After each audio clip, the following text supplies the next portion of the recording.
오늘 함께 은혜 받으실 말씀 역대하 9장 23절로 31절입니다. 역대하 9장 23절로 31절.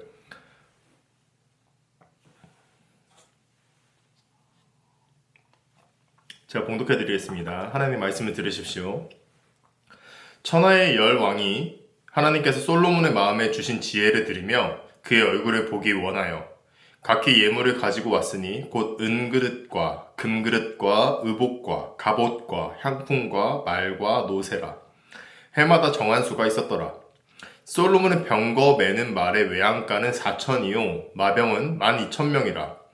병거성에도 두고 예루살렘 왕에게도 두었으며 솔로몬이 유브라데 강에서부터 블레셋 땅과 애굽 지경까지의 모든 왕을 다스렸으며 왕이 예루살렘에서 은을 돌같이 흔하게 하고 백향목을 평지에 뽕나무같이 많게 하였더라. 솔로몬을 위하여 애국과 각국에서 말들을 가져왔더라. 이 외에 솔로몬의 시종 행적은 선지자 나단의 글과 실로 사람 아히야의 예언과 선견자 이또의 묵시책 곧 이또가 느밧의 아들 여로보암에 대하여 쓴 책에 기록되지 아니하였느냐. 솔로몬이 예루살렘에서 온 이스라엘을 다스린 지 40년이라.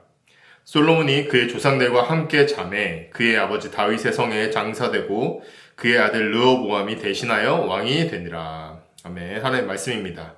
그래서 오늘은 이제 저번 주에는 역대하 1장부터 7장까지의 내용을 살펴봤고, 근데 이제 아직 역대기가 사실 익숙하지 않기 때문에 저번 주에 설명했던 부분들을 간략하게 설명하고 오늘 이제 8장과 9장 내용을 살펴보려고 합니다. 저번 주에 얘기했던 것처럼 역대기는 거룩한 역사의 기록입니다. 70인역을 참조해 볼 때 역대기는 열왕기를 보충하는 역할로 다뤄지고 있습니다. 이 책의 저자는 고전적으로 에스라라고 봤는데 지금은 이제 에스라, 느헤미야, 역대기 저자들이 각각 존재한다고 보고 또 나아가서 역대기 사가가 이제 에스라와 느헤미야를 저술한 거 아니냐 이런 이야기도 있습니다. 다만 레위인과 제사장이 역대기를 2차에 2번에 걸쳐 편찬했을 거라고 생각합니다. 근데 그 목적이 이제 그래서 그 둘에 따라 달라지는데 레위인은 이 역대기를 듣는 귀환한 사람들에게 성전 중심의 신앙 공동체라는 정체성을 심어주기 위해서 이 역대기를 편찬했고 제사장의 경우에는 제사장직의 내부 개혁과 정체성을 확실히 하기 위해서 2차 편집을 했습니다. 그래서 역대기의 내용은 성전 재건을 준비한 다윗과 그것을 건축하고 봉헌한 솔로몬의 이야기를 기준으로 이루어진다고 했어요.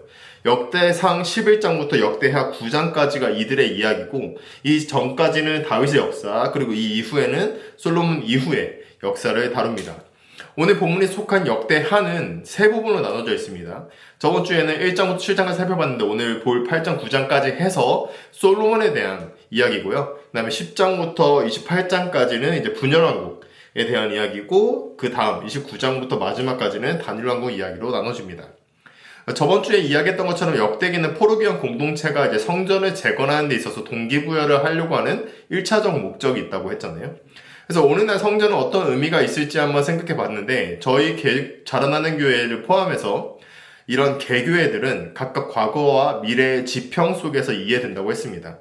그래서 과거의 측면에서 초대교회, 사도들과 교부들의 고백과 공의의 그런 교리, 그 다음에 종교개혁 전통과 같은 그런 과거 지평이 존재하고 또 미래적으로는 종말론적인 우주적 교회를 부분적으로 지금 오늘 현재 지금 보여지고 있는 것이라고 했습니다. 그래서 오늘날 우리는 개교회에서 예배를 드리지만 우주적 교회 차원에서 예배를 드리고 또 참여하고 있다는 것입니다. 오늘은 이제 8장과 9장을 살펴보려고 하는데요. 좀 짧으니까. 또 8장은 성전을 지은 솔로몬이 얼마나 훌륭한 사람인지를 설명해주는 장입니다. 예를 들어서 1절에 보면은 20년간 성전을 지었다고 말합니다. 그리고 8장 12장, 그리고 8장 12절, 13절을 보면 여호와께 제사를 지내는데 유대 명절을 어기지 않고 성실하게 지키는 것들이 써 있어요. 그리고 종합적으로 이제 16절에 어떻게 써 있냐면요. 읽어드릴게요. 9장 16절입니다. 솔로몬이 여호와의 전의 기초를 쌓던 날부터 준공하기까지 모든 것을 완비하였으므로 여호와의 전 공사가 결점 없이 끝나니라. 이렇게 나와요. 8장이에요, 8장. 네. 자, 여호와의 성전 공사가 결점 없이 끝났다고 하는데 그 시작이 기초를 쌓던 날부터 완공되는 날까지 그랬다는 겁니다. 그런데 열왕기랑은 조금 다르게 설명되고 있어요. 제가 이제 얘기했었죠. 솔로몬과 다윗은 역대기에서는 미화돼서 설명된다고 얘기했잖아요. 열왕기에서 솔로몬은 여기서 이제 후람에게 땅을 주고 돈을 받는 거래를 하는데, 신명기 사가에서는 땅은 원래 여호와께 속한 것이기 때문에 토지를 매매하면 안 됐어요, 이때는. 근데 열왕기상 9장 11절부터 14절까지 이런 이야기가 나오거든요. 근데 역대기에서는 이런 네거티브한 어감을 풍기지는 않습니다. 또 이어지는 9장 15절, 16절, 이게 열왕기상 9장 15절, 16절에서는 바로의 딸을 위한 궁전을 지으려고 전쟁을 일으키는데, 이건 솔로몬이 우상 숭배가 유입되는 책임을 벗어날 수 없다, 이것을 이제 기록해주고 있다는 거예요. 근데 이런 것들도 어쨌든 역대기에는 보이지 않습니다. 뭐 바로의 딸도 나오고 하지만 그런 것들이 보이지 않습니다. 여튼 그래서 8장에는 성전이 잘 지어졌다고 말하고 있고, 9장에서는 솔로몬의 위엄이 두드러지게 드러납니다. 아라비아의 스바 여왕이 와요. 솔로몬에게 찾아와서 그를 시험하고 감탄하고 또 하나님을 통축하고 선물을 주고 이제 돌아갑니다. 그리고 많은 왕들이 솔로몬을 보기 위해서 값비싼 선물을 들고 찾아옵니다. 오늘 우리가 본문 읽었던 부분인데, 역대하 9장 22절부터 24절 전반부에는 이렇게 말하고 있습니다. 읽어드릴게요. 솔로몬 왕의 재산과 지혜가 천하의 모든 왕들보다 큰지라. 천하의 열왕이 하나님께서 솔로몬의 마음에 주신 지혜를 들으며 그의 얼굴을 보기 원하여 각기 예물을 가지고 왔으니 블라블라 이렇게 나옵니다. 이런 솔로몬은 어떤 왕이었냐면 26절에 왕 중의 왕으로 묘사되거든요. 다시 한번 읽어보면, 솔로몬이 유브라데 강에서부터 블레셋 땅과 애굽 지경에까지 모든 왕을 다스렸으며 이렇게 말하고 있어요. 이런 솔로몬의 마무리는 이제 9장 이제 후반부에서 어떻게 나오냐면 30절에 40년을 이스라엘을 다스렸고, 31절에는 이제 솔로몬이 죽는 이야기가 나옵니다. 그리고 이제 르호보암이 왕이 되면서 분열왕국 이야기가 그 다음 10장부터 28장까지 이어지게 되는 거죠. 근데 이제 솔로몬의 마무리라는 이 29절이 좀 특이하게 묘사가 되어 있는데요. 역대기 사가는 왜 이렇게 쓴 것 같아요? 제가 한번 먼저 읽어볼게요. 먼저 읽어봅시다. 9장 29절인데요. 자, 이 외에 솔로몬의 시종 행적은 선지자 나단의 글과 실로 사람 아히야의 예언과 선견자 이또의 묵시책, 곧 이또가 느바세 아들 여로보암에 대하여 쓴 책에 기록되지 아니하였느냐, 이렇게 말하고 있습니다. 재미있는 부분이 뭐냐면, 여기서 이제 선지자들이 등장하잖아요. 먼저 예언자 나단이 나옵니다. 나단은 뭐 잘 아는 것처럼 다윗에게 하나님의 심판을 전한 중요한 예언자인데, 이 성전을 건축할 때 다윗이 혼낼 때도 이제 나단이 말했고요. 또 밧세바를 범죄했을 때도 나단이 다윗에게 하나님의 심판을 전하기도 했습니다. 그런데 이 나단은 열왕기상 1장과 2장을 살펴보면 제사장 사독이라는 사람이랑 함께 힘을 합쳐서 솔로몬이 왕위를 계승하는 데 있어서 되게 큰 공헌을 한 사람이에요. 그러니까 이 나단이 등장하는 이유는 솔로몬의 시작을 이야기해주고 있는 거예요. 그리고 이제 29절에 두 번째 사람이 나옵니다. 실로 사람 아히야의 예언이 언급됩니다. 이 아히야는 솔로몬이 종교적 타락을 했을 때 이제 그거에 대해서 심판하면서 왕국이 분열될 거라고 얘기한 사람이에요. 예언한 사람이에요. 그러니까 솔로몬 통치 후기에 활동했던 사람입니다. 그리고 이제 세 번째, 선견자 이또가 여로보암에 대해 쓴 묵시가 언급되는데, 이또는 누구냐면 북이스라엘을 세운 여로보암한테 왕국이 멸망할 겁니다 라고 예언했던 사람이에요. 이거를 이제 요세푸스가 이제 그렇게 묘사를 했는데, 그러니까 분열 왕국에서 북이스라엘 멸망에 이르는 시기를 상징하는 인물이에요. 오케이? 다시 한번. 분열 왕국에서 북이스라엘 멸망에 이르는 시기를 묘사하는 그런 인물이에요.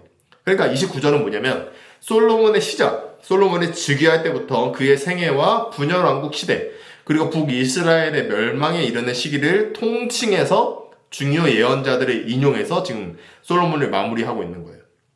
그 이유는 중요 예언자들의 권위를 인용함으로써 솔로몬의 통치를 하나님이 하신 거다. 그래서 솔로몬을 하나님이 세우신 거다. 라는 그런 어떠한 의미에서 권위를 보충하는 그런 역할을 하는 거죠. 그런 정당화를 한다는 거예요. 네. 오늘 이제 설교를 이제 마무리할 건데 좀 짧나요? 약간 짧은 것 같은데, 저번 주와 오늘까지 살펴본 역대하의 말씀은 뭐냐면 솔로몬이 성전을 건축하는 이야기를 담고 있습니다. 솔로몬은 성전 건축을 한 것만이 아니라 이제 지혜와 또 그거와 상응하는 또 이제 막대한 부를 보여주는 왕 중의 왕으로 묘사된다는 거죠. 그리고 그의 이적은 예언자들의 글에 기록됨으로써 단순한 한 왕의 기록이 아니라 하나님의 주권에 따른 역사를 보여주고 있는 거예요.